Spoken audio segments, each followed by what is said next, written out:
담임 목사님께서 본질에 집중하라라는 제목으로 말씀 증거해 주시겠습니다. 이 시간 우리 믿음의 고백을 하나님께 드림으로 말씀 앞에 나가도록 하겠습니다. 하나님 나를 사랑하신다. 하나님은 내 인생에 크고 비밀한 계획 가지고 계신다.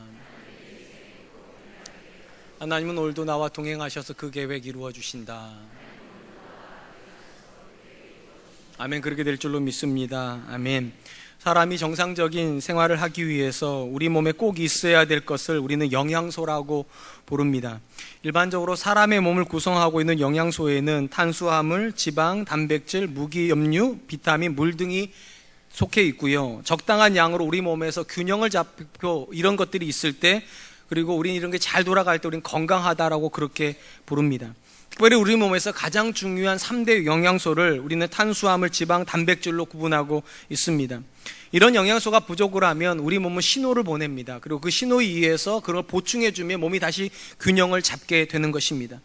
일반적으로 탄수화물이 부족하게 되면 활력이 저하가 되고 정신기능의 지체를 경험하게 되고 피로감을 호소하게 되고 수면의 부족을 느끼게 된답니다. 이런 게 느껴지면 탄수화물을 빨리 섭취해주면 되는 것입니다. 지방이 부족하게 되면 피부가 건조해지고 성장에 저해가 일어난다라고 되어 있습니다. 그러니까 아이들이 다른 친구 또래보다 유난히 적으면 지방을 필요로 하고 있다는 것을 보여주는 것입니다. 단백질도 에너지원으로 만들어지는 건 비슷하긴 하지만 이 단백질이 부족하면 머리카락이 얇아지고 손톱이 잘 부러지고 우리 몸에 면역력의 결핍이 일어난다고 합니다. 그러니까 유난히 감기에 잘 걸리면 단백질을 좀 많이 먹어줘야 되겠죠. 제가 왜 이런 이야기를 드리는가 하면 하나님께서 우리 몸을 굉장히 오묘하게 만들어 놓으셨다는 이야기를 하려고 하는 겁니다. 균형을 잡게끔 만들어 놓으셨어요. 탄수화물도 필요하고 지방도 필요하고 단백질도 필요하고 무기염류도 필요한데 이것들이 균형 잡힌 상태로 있어야지만 몸이 건강한 겁니다. 그리고 부족하면 반드시 신호를 보내게 놓으셨어요. 우리 몸 안에다가. 그래야지만 뭐가 부족하는구나 느끼고 채울 수 있게끔 만들어 놓으신 것입니다. 육체의 영역만 그런 것이 아니라 영의 영역도 마찬가지로 저는 생각을 합니다. 하나님께서 우리 영도 건강한 조화를 이루는 그런 상태로 만들어 놓으셨고 영의 상태가 깨지면 반드시 신호를 보내게끔 해 놓으셨습니다. 저는 오늘 보면 말씀이 우리 영적인 상태를 체크하는 가장 본질이 무엇인가, 이 세 가지 본질이 있고 이 세 가지 본질이 체크가 돼서 부족하면 채워 넣어야지만 영적으로 건강한 상태에 있다라고 저는 믿습니다. 특별히 이 본문 말씀을 통해서 우리가 이 세 가지를 살펴볼 것인데 우리 자신을 돌아보면서 무엇이 부족한지를 한번 점검할 수 있었으면 좋겠습니다. 오늘 본문의 말씀은 예수님께서 예루살렘에 입성하신 지 3일째 일정을 소개하고 있습니다. 우리가 이미 살펴본 것처럼 첫째 날에 예수님은 예루살렘 입성을 하시고 그다음에 성전을 둘러보신 다음에 베다니로 물러가셨습니다. 두 번째 날에는 성전을 올라가시면서 무화과 나무를 저주하셨고 그다음에 성전 청결케 하셨습니다. 세 번째 본문에서 세 번째 날에 오늘 본문에서 베드로가 예수님께 질문함으로써 세 번째 일정이 시작이 됩니다. 20절로 21절입니다. 그들이 아침에 지나갈 때에 무화과 나무가 뿌리째 마른 것을 보고 베드로가 생각이 나서 여짜오되 랍비여 보소서 저주하신 무화과 나무가 말랐나이다. 본문의 말씀은 예수님께서 겉은 화려하지만 실상은 강도의 소굴이 되어버렸던 예루살렘 성전과 그 다음에 겉에 잎사귀는 화려하지만 열매가 없었던 무화과 나무가 어떻게 오버랩이 되는지를 우리에게 잘 보여주는 말씀입니다. 특별히 여기 보니까 무화과가 말랐는데 어떻게 말랐다고 되어 있는가? 그러니까 뿌리째 말랐다 이렇게 되어 있는데 문자적으로 정확히 번역하면 뿌리로부터 말랐다는 것입니다. 그러니까 무화과 나무가 잎사귀부터 시작해서 가지로 뿌리로 이렇게 말라간 게 아니라 뿌리로부터 말라가지고 가지가 말랐고 그다음에 잎사귀가 말랐다는 겁니다. 바로 이 부분이 무화과 나무의 저주가 성전의 저주하고 맞물려 있다는 걸 우리에게 보여주는 것입니다. 왜냐하면 이스라엘은 본질적으로 예배 공동체입니다. 그러니까 정치 공동체도 아니고 군사 공동체도 아니고 문화 공동체도 아니라 예배 공동체이고 예배가 무너지면 뿌리가 망가진 겁니다. 그리고 뿌리가 망가지면 그 자체로 죽은 것입니다. 그런 점에서 뿌리로부터 말랐다라는 이 의미는 굉장히 중요한 의미를 가지고 있을 것입니다. 특별히 예수님께서 둘째 날에 성전에 들어가셨을 때 그곳에서 제일 먼저 만났던 사람들이 상인이었다는 사실을 기억하시죠? 성전에 상이 깔려 있고 거기서 여러 가지 물건들이 팔려지고 있었습니다. 궁금한 건 원래부터 성전에 그런 상인들이 있었는가? 사실은 아닙니다. 구약 성경에는 성전에 상인들이 존재할 수 없습니다. 그런데 언제부턴가 성전 안에 상인들이 존재했어요. 왜 존재했을까? 이를 묵인해주는 어떤 조직들이 있었기 때문일 겁니다. 당연히 우리가 생각하는 종교 지도자들입니다. 그들이 그들에게 상업권을 준 거죠. 일종의 성전 비즈니스를 하기 시작한 것입니다. 상업을 시켜주고 거기서 일정의 이윤을 챙기기 시작했다는 겁니다. 이게 참 아이러니한 것이, 하나님께서 레위인과 제사장 그리고 대제사장을 성전 안에다 두셨던 이유는 그들을 통해서 성전이 거룩한 상태를 유지하게 하기 위함이었는데, 놀랍게도 성전을 강도의 소굴로 만들고 있었던 사람들은 누구냐? 종교 지도자들입니다. 그래서 뿌리로부터 마른 것입니다. 예배에 목숨을 걸어야 되고 경건한 삶을 살아내면서 이스라엘을 경건으로 이끌어야 될 종교 지도자들이 가장 먼저 타락하기 시작했다는 것입니다. 그래서 하나님께서 예수님을 통하여서 무화과 나무하고 성전을 대비시키시고 무화과 나무를 뿌리로부터 썩게 하심으로 이스라엘이 뿌리로부터 썩었다는 사실을 극명하게 보여주고 있는 것입니다. 특별히 이스라엘 안에서 이 레위인들이 뿌리 역할을 하고 있다는 걸 가장 잘 보여주는 기록이 민수기에 있는 기록입니다. 여러분, 민수기가 어떤 기록인가? 백성 민자 셈 숫자거든요. 쉽게 말하면 인구조사를 한 기록입니다. 2번의 인구조사를 하는데 이 2번의 인구조사에서 가장 주목받는 지파는 레위 지파입니다. 왜냐하면 그들을 계수하는 내용이 이렇게 기록이 되어 있기 때문입니다. 민수기 3장 15절, 레위 자손을 그들의 조상의 가문과 종족을 따라 계수하되 1개월 이상 된 남자를 다 계수하라. 여러 특이한 점을 발견하셨습니까?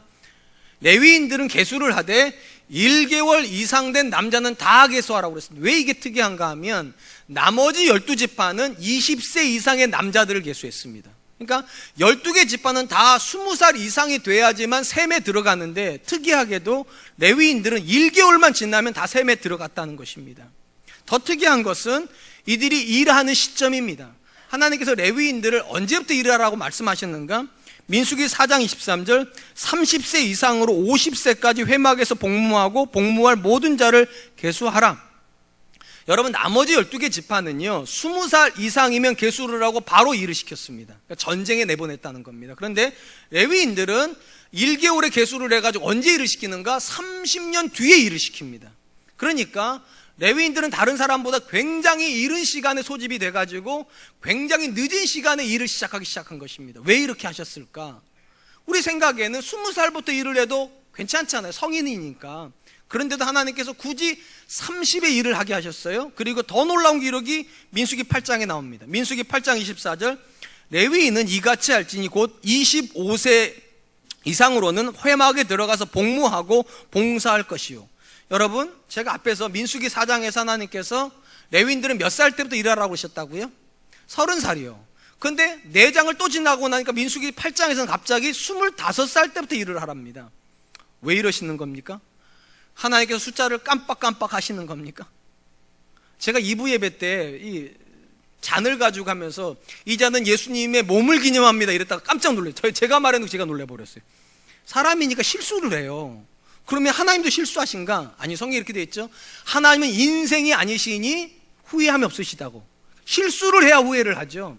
실수가 없으세요. 그러면 30을 이야기를 했다가 25를 얘기한 게 실수라는 겁니까? 아니라는 겁니까?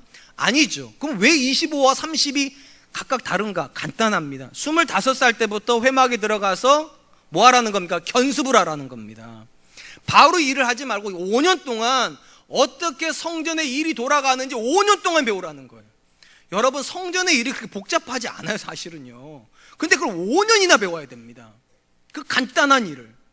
왜 이렇게 해놓으셨을까? 왜 1개월에 차출을 해가지고 25살부터 5년간을 연습을 시킨 다음에 30살이나 돼야 그 일을 시켰을까?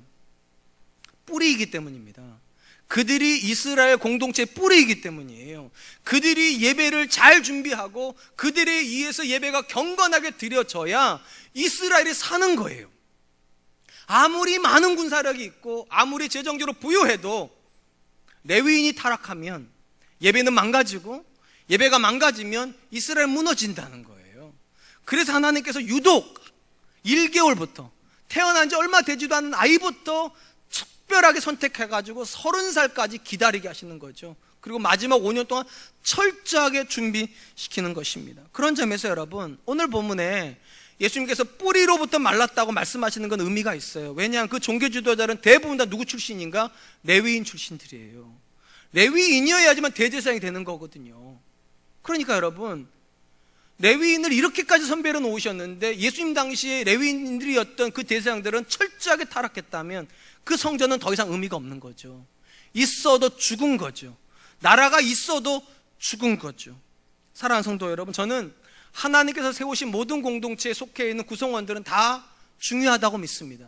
그럼에도 불구하고 뿌리가 되는 사람들은 특별히 더 중요합니다. 하나님께서 세우셨던 첫 번째 기관, 우리는 가정이라고 부릅니다. 여러분, 가정의 뿌리가 누구일까요? 많은 부모님들이 자녀일 거라고 생각을 합니다. 아닙니다. 자녀는 열매죠. 부모가 뿌리입니다. 부모로부터 자녀가 나오는 거잖아요. 그러니까 여러분, 자녀 중심의 가정은 절대로 성경적인 가정 아닙니다. 부모 중심의 가정이 성경적입니다. 부모가 믿음 안에서 자녀를 잘 양육을 해야 그 자녀에게 믿음이 들어가는 거지, 자녀가 잘 자라야지만 부모가 믿음이 생기는 게 아니에요. 그렇기 때문에 부모는 굉장히 중요합니다. 우리가 생각하는 것처럼 어쩌다 보니까 부모가 된 게 아니라 하나님의 놀라운 계획 속에서 우리가 부모가 됐다고 믿어야 돼요. 동의가 안 되실지 모르겠지만 부부 관계에도 뿌리가 있습니다. 아내가 뿌리는 아닙니다. 남편이 뿌리입니다. 왜냐하면 아담에게서 하와가 나왔으니까. 이 말은 양성평등을 부정하는 거 아닙니다. 남자와 여자가 다 공이 중요합니다. 그런데 남자의 믿음이 굉장히 중요하다는 겁니다. 남편이 믿음 안에 서 있어야 이 남편으로부터 아내에게 믿음이 공급이 되는 거예요. 이게 성경의 원리예요. 그렇기 때문에 정말로 지혜로운 아내는 내 믿음 생활 잘하는 걸로 끝내지 않습니다. 보다 본질에 집중을 해요.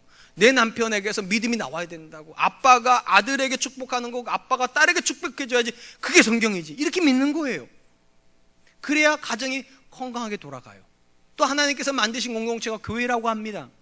모든 구성원들이 다 중요합니다. 그런데 뿌리가 되는 사람들이 있습니다. 먼저 믿어서 먼저 임직받은 분들이요. 하나님께서 여러분들에게 괜히 임직을 주신 게 아니죠. 목사가 되고 장로가 되고 권사가 되고 안수집사가 됐다는 것은 우리가 뿌리가 되어야 된다는 사실을 보여주는 것입니다. 임직자가 뿌리가 되어서 건강한 에너지를 성도에게 불어넣어줘야 사람들이 와서 느끼는 거죠. 예수 믿는다는 게 저런 거구나. 예수님 믿으면 목사님은 저렇게 사는 거고, 장로님 저렇게 사는 거고, 권사님 안수집사님은 저렇게 섬기는 거구나. 이게 보여야죠. 그게 건강한 거예요. 혹시 여러분들이 부모이십니까? 책임감 가지십시오. 여러분이 뿌리예요. 여러분이 남편이십니까? 의무감을 가지세요. 나로부터 아내에게 에너지가 공급돼야 돼요. 성령의 은혜가 공급돼야 돼요. 여러분들이 직분자이십니까? 소명을 가지세요. 여러분들이 교회 뿌리예요. 뿌리가 썩어버리면 교회는 존립을 못합니다. 뿌리만 건강하면 나무가 좀 시들해도 금방 회복이 됩니다. 그러므로 한 번만 생각해 보십시오. 부모이십니까? 남자이십니까? 직분자이십니까? 누가 대표적입니까? 목사죠. 그럼 저 부모고 남편이고 직분자예요. 제가요. 장로님들도 마찬가지고 안수집사님도 마찬가지입니다. 기도하셔야 돼. 이분들을 위해서요. 뿌리가 건강해야 나무는 사는 거니까. 한편 베드로가 예수님에게 질문을 했죠. 예수님, 뿌리로부터 말랐습니다. 그러면 저 같으면 뿌리로부터 말랐다는 게 어떤 의미인지, 이거하고 성전은 어떻게 관련이, 이런 거 다 설명해야 될 것 같은데 예수님 그런 설명 안 하세요. 왜 안 했을까요? 훗날 설교자들이 설교할 거니까요. 그리고 조금 주제가 안 맞는 것 같은 세 가지 주제를 연거푸어 이야기를 하십니다. 먼저 얘기하신 게 믿음입니다. 22절 23절입니다. 예수께서 그들에게 대답하여 이르시되 하나님을 믿으라. 내가 진실로 너희에게 이르노니 누구든지 이 산더러 들리어 바다에 던져지라 하며 그 말하는 것이 이루어질 줄을 믿고 마음에 의심하지 아니하면 그대로 되리라. 제가 서론에서 이렇게 말씀드렸어요. 하나님께서 우리 몸에 영양소라는 걸 두셨고 어떤 영양소가 결핍이 되면 증상이 나타난다고. 그러니까 증상을 통해서 몸을 치유하게끔 만들어 놓으셨다 말씀드렸어요. 마찬가지로 우리 신앙이 어떤 부분에서 잘못되면 증상이 나타나게 만들어 놓으셨다는 겁니다. 이제부터 나오는 것은 우리의 신앙이 잘못되면 세 가지 증상이 반드시 나타난다는 겁니다. 첫 번째 증상이 뭔가? 믿음이 없어지기 시작한다는 겁니다. 이스라엘 안에 성전이 있었어요. 그리고 예수님 당시의 성전은 헤롯에 의해서 재증축이 되고 있었어요. 굉장히 아름답게 증축이 되고 있었으니까 겉으로는 굉장히 멀쩡해요. 그런데 병들었다는 게 어떻게 할 수 있는가? 그들에게 믿음이 점점 사라지고 있다는 거. 여러분, 예수님의 공생의 3년의 기록이 복음서인 건 다 아시죠? 이 복음서에서 예수님을 놀라게 했던 사람들은 언제나 이방인들입니다. 어떻게 놀라게 했는가? 기대할 수 없는 믿음을 보였고, 또 예수님을 기가 막히게 놀라게 만든 사람들도 유대인들입니다. 기가 막히게 믿음 없는 모습을 보여주거든요. 상식적으로 생각을 해보면 유대인들에게 믿음이 있어야 될 것 같고 이방인들에게 믿음이 없어야 될 것 같은데, 아이러니하게도 이방인들에게서 놀라운 믿음이 나옵니다. 자신의 종이 죽어가고 있다고 예수님께 나왔던 백부장 기억하십니까? 뭐라고 말을 합니까? 예수님께서 그 얘기를 말하죠. 내가 너희 집에 가서 고쳐주겠다고. 그때 이 백부장이 뭐라고 말합니까? 가실 거 없다고. 여기서 말씀만 하시면 고치실 수 있다고. 이게 얼마나 놀라운가 하면, 예수님하고 백부장이 서 있는 공간하고요, 죽어가는 종이 있는 공간이 다릅니다. 시간도 다릅니다. 근데 뭐라고 말하는가? 이 공간, 이 시간에서 말하면 저 공간, 저 시간에서 응답이 된다고 말하는 거예요. 상상도 할 수 없는 믿음입니다. 그 말을 듣자마자 예수님께서 뭐라고 말씀하셨는가? 마태복음 8장 10절, 예수께서 들으시고 놀랍게 여겨 따르는 자들에게 이르시되, 내가 진실로 너희에게 이르노니 이스라엘 중 아무에게서도 이만한 믿음을 만나보지 못하였노라. 지금 예수님이 뭐라고 말씀하시는가? 사실은 이런 믿음은 너희에게서 내가 들었어야 되는 건데, 매 안식일마다 예배하고 이적을 보고 말씀을 듣는 너희가 이런 믿음을 고백해야 될 것 같은데, 너희에게는 이런 믿음이 없고, 놀랍게도 이 사람 예배 드릴 수도 없고 말씀도 못 듣고 있는 이 이방인들에게 이 믿음이 있다고. 두로와 시돈 지역을 지나갈 때 수로보니게 여인 기억나십니까? 자신의 딸이 귀신 들려서 예수님께 와가지고 고쳐달라고 그럴 때 예수님이 굉장히 매정하게 얘기하시죠. 자녀의 떡을 취하여 개에게 던짐이 마땅치 않다고 무시를 해버리셨습니다. 무시 정도가 아니고 요즘 같은 미투에 걸려 있거든요.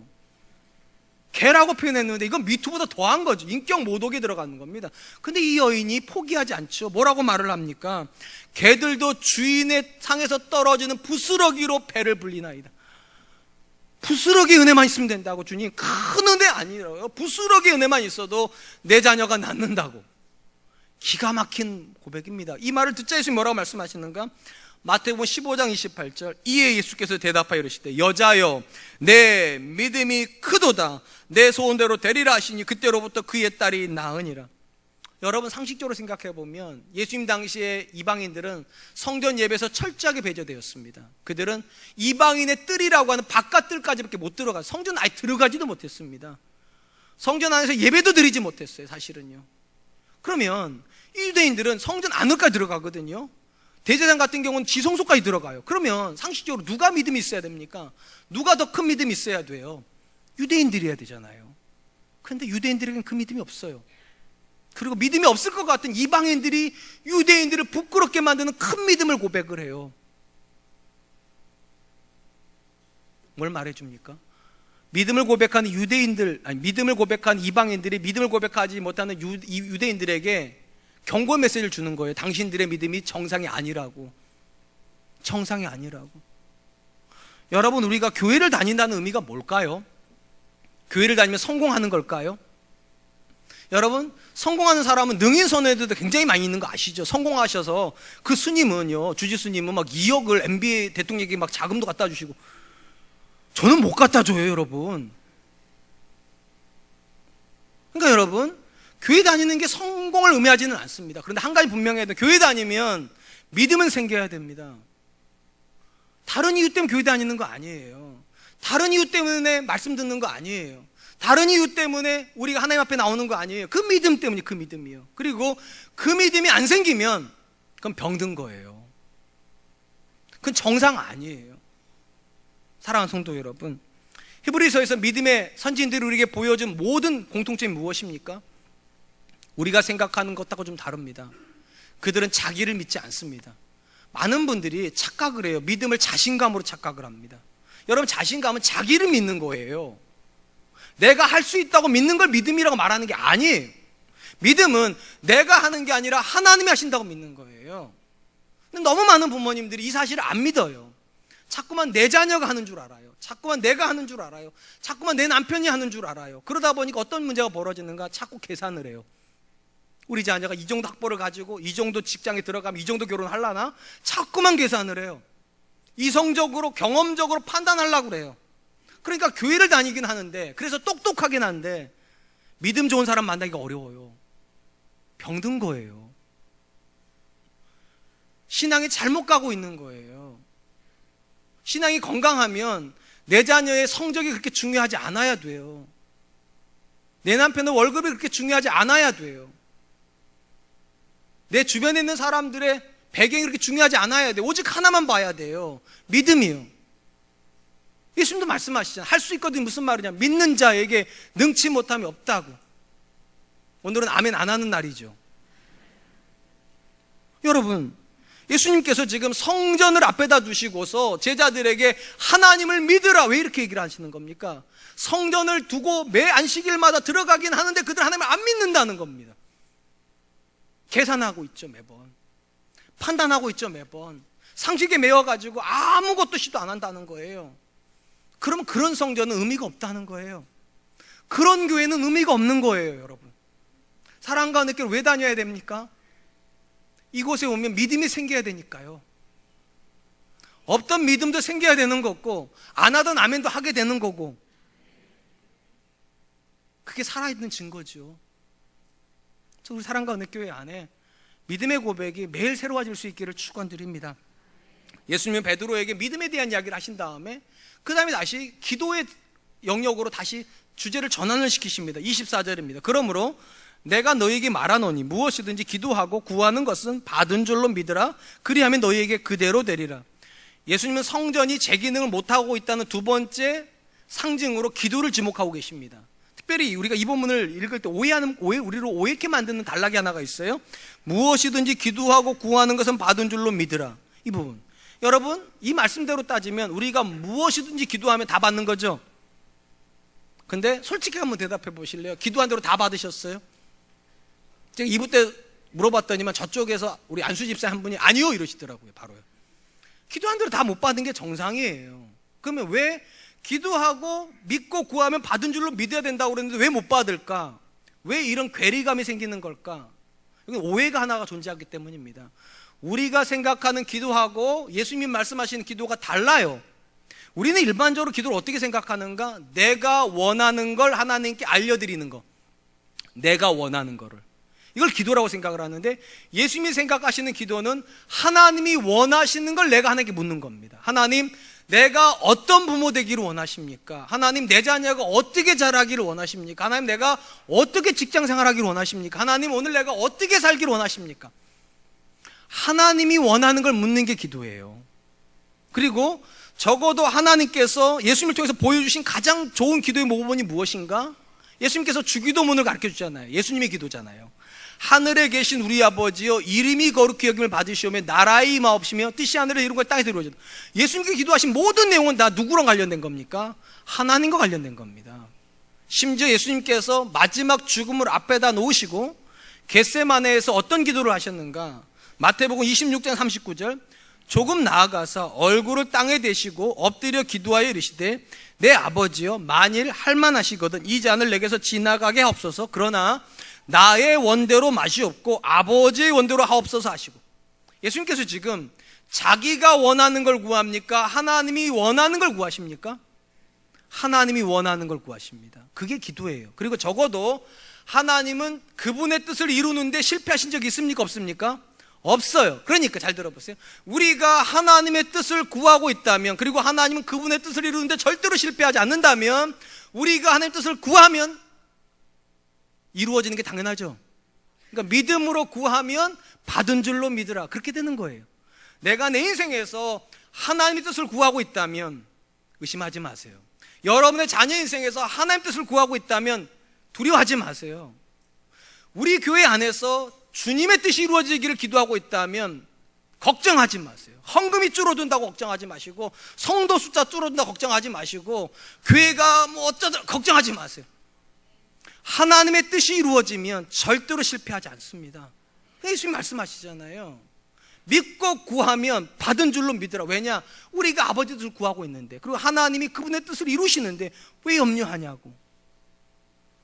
특별히 우리가 이 본문에 주목해야 될 것은 예수님께서 믿음에 대한 이야기를 하시다가 기도로 넘어갔다는 겁니다. 무슨 말인가? 우리가 신앙의 병이 들면 믿음이 안 생깁니다. 그럼 믿음이 안 생기면 어떤 증상이 나타나는가? 기도가 안 되기 시작합니다. 그러니까 기도가 안 되는 거는 여러분, 몸이 피곤해서도 아니고 의지가 약해서도 아니고 단순히 말하면 믿음이 안 들어가기 때문입니다. 그렇게 연결되어 있어요. 성경상에서 믿음과 기도는 거의 짝으로 붙어 있습니다. 이걸 가장 잘 보여주는 비유가 누가복음 18장에 나오는 비유입니다. 여러분 잘 아시는 불의한 재판관 비유입니다. 이 비유의 시작은 이렇게 되죠. 누가복음 18장 1절, 예수께서 그들에게 항상 기도하고 낙심하지 말아야 할 것을 비유로 말씀하여. 자, 이 비유의 핵심이 무엇인가? 항상 기도하고 낙심하지 말아야 될 것에 대해서 얘기하시는 겁니다. 그러니까 기도는 항상 하는 것이어야 되고 낙심하지 않고 하는 것이어야 된다는 거예요. 이걸 비유로 말씀하시는데, 한 마을에 과부가 있습니다. 억울한 일을 당했어요. 그런데 풀 길이 없어요. 그래서 이 과부가 한 일이 뭔가 매일같이 하루도 빼놓지 않고 그 지역의 재판관을 찾아가는 겁니다. 근데 재판관은 이 여자를 무시합니다. 왜냐하면 과부인데다가 돈도 없어요. 그러니까 재판을 들여버려봐야 생기는 이윤이 없으니까 아예 무시를 해버립니다. 그런데도 매일 찾아가요. 여러분, 이 과부가 왜 매일 찾아갑니까? 확신이 있어서요. 어떤 확신이냐? 이 재판관에게는 내 문제를 풀어줄 능력이 있다는 확신이요. 확신이 있으니까 계속 찾아가는 거예요. 그리고 이 재판관이 지쳐요. 결국은 너무 찾아오니까 결국은 들어줘요. 그러면서 예수님께서 이 비유를 어떻게 마감하시는가? 하늘에 계신 너희 아버지가 너희를 향해서 오래 참으시겠냐고 그러시면서 굉장히 의미 있는 말씀을 하나 하십니다. 누가복음 18장 8절, 내가 너희에게 이르노니 속히 그 원한을 풀어주리라. 그러나 인자가 올 때의 세상에서 믿음을 보겠느냐 하시니라. 여러분 잘 들어보세요. 비유의 시작에서는 항상 기도하고 낙심하지 말아야 돼. 기도에 대한 이야기로 했는데 맨 끝에는 믿음을 보겠느냐, 믿음으로 끝내. 쉽게 말하면 기도하고 믿음은 붙어 있다는 겁니다. 하나님께서 내 모든 문제를 풀어주시기에 능치 못함이 없다고 확신을 가지고 있는 사람은 반드시 기도한다는 거예요. 한두 번 기도하고 멈추는 게 아니라 쉬지 말고 기도하고 절대로 낙심 안 한다는 거. 왜냐? 하나님께 그 능력이 있고 하나님이 나를 사랑하신다면 반드시 이루어진다 믿으니까. 근데 신앙이 병들면 이게 작동을 안 한다는 겁니다. 안 믿어진다는 거예요. 하나님이 일하신다는 게 안 믿어지고 하나님께 능치 못함이 없다는 게 안 믿어지고 이게 안 믿어지니까 기도가 작동을 안 한다는 거예요. 이건 병든 거예요.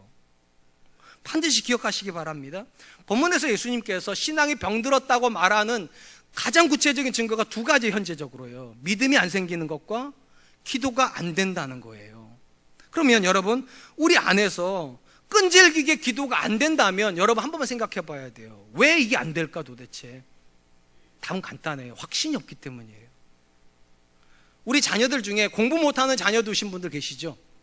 근데 제가 보니까 공부 못하는 자녀들도 두 종류의 자녀가 있어요. 공부를 아예 안 하는 공부 못하는 애하고 공부는 계속하고 있는데 공부를 못하는 애하고. 두 번째 아이한테 궁금한 게 공부를 왜 계속할까? 공부를 못하는데. 이게 안 궁금하세요? 저 너무 궁금해요. 왜 공부도 못하는데 왜 공부를 계속하고 있을까? 곰곰이 들여다보면 얘에게 확신이 있어요. 언젠가는 잘하게 된다는 확신이에요. 그러니까 언젠가는 내가 잘할 줄로 믿고 계속 공부하는 거예요. 그러니까 쉽게 말하면 확신이 없으면 지속성은 안 나오는 겁니다. 확신이 있어야 돼요. 하나님이 지금 내 기도를 듣고 계시고 하나님이 그걸 다 해결해 주실 능력이 있다. 이 확신이 있으면 절대로 포기 안 합니다. 절대로 낙심하지 않습니다. 그런데 우리가 만약에 포기하고 있습니까? 기도하기를? 낙심하고 있습니까? 병든 거죠. 잘못 가고 있는 거죠. 돌이켜야 돼요. 사랑하는 성도 여러분, 성도됨의 본질이 무엇일까요? 적어도 기도와 관련된 성도됨의 본질은 내 거를 구하는 게 아니라 하나님 걸 구하는 겁니다. 하나님, 내게 뭐를 원하십니까? 또한 기도할 때 한두 번 기도하고 멈추는 게 아니라 지속적으로 기도하고 낙심하지 않습니다. 이 말은 여러분, 우리가 기도 생활만 잘 점검을 해봐도 내 영적인 상태가 금방 나온다는 거예요. 우리 중에 기도해야 되겠다는 생각을 안 하는 분들이 계십니까? 다 합니다. 내 남편을 위해서 기도해야지, 내 아이를 위해서 기도해야지, 우리 교회를 위해서 기도해야지, 이 나라와 민족을 위해서 기도해야지, 다 생각은 합니다. 근데 왜 기도가 행동으로 안 옮겨질까요? 대부분의 사람들이 이렇게 생각합니다. 의지가 약해서. 아닙니다. 기도하고 의지는 아무 상관없습니다. 기도하고 진짜 관련이 있는 건 믿음입니다. 확신이 없어서 기도가 안 되는 거예요. 내가 기도하면 반드시 하나님께 내 기도를 가지고 내 자녀를 고쳐주신다. 내 남편의 사업을 하나님께서 바꿔주신다, 흐름을 바꿔주신다, 우리 가정의 길을 바꿔주신다, 이 확신만 있으면 시키지 않아도 기도합니다. 일어나면 제일 먼저 하는 고백이 하나님 오늘도 우리 가정을, 하나님 오늘도 내 자녀를, 하나님 오늘도 내 남편을, 시키지 않아도 나와요. 근데 꼭 이렇게 설교만 들어야지만 이제부터 기도해야지 이런 생각이 나오십니까? 병든 거예요. 내 신앙이 지금 정상적이지 않아요. 우리 사랑과 은혜교회 성도님들에게 기도가 믿음의 고백이 될 수 있기를 정말로 축원드립니다. 하나님 앞에서 날마다 그렇지, 하나님에게 능치 못함이 없고 오늘도 그 하나님께서 내 가정을 위해서 일해 주신다, 이게 믿어지게 해주시고 그 믿음 가지고 하나님 쉬지 말고 기도하고 낙심하지 않게 해주십시오. 이렇게 기도하는 저와 여러분 되실 수 있었으면 좋겠습니다. 마지막으로 예수님께서 성전이 제 기능을 못하고 있다라고 제시하고 있는 키워드는 용서입니다. 오늘 본문 말씀 25절입니다. 서서 기도할 때에 아무에게나 혐의가 있거든 용서하라. 그리하여야 하늘에 계신 너희 아버지께서도 너희 허물을 사하여 주시리라 하니라. 일단 이 말씀을 이해하려면 예수님께서 성전을 어떤 곳이라고 이해했는지부터 알아야 됩니다. 이 마가복음 11장에서 예수님께서 성전을 뭐라고 말했는가?